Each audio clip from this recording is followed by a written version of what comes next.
বল্টু পল্টু আবুল মফিজ 4 বন্ধু 5 স্টার হোটেলে ডিনার করেছে।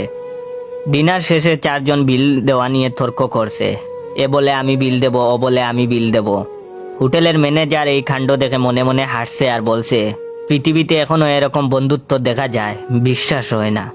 আমারও যদি এরকম বন্ধু থাকতো। এক পর্যায়ে 4 জন মিলে সিদ্ধান্ত নিল যে একটি দৌড় প্রতিযোগিতা হবে। প্রতিযোগিতায় যে জয়ী হবে সে বিল পরিশোধ করবে।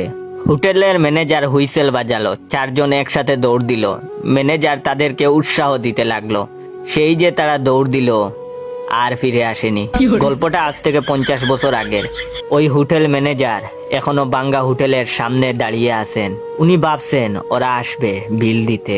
এখন আপনারা কমেন্ট করে বলুন ওরা বিল দিতে কবে আসবে। যদি আপনারা বলতে পারেন না, তাহলে আপনার বন্ধুদের শেয়ার করে জিজ্ঞাসা করতে পারেন ওরা কবে বিল দিতে আসবে।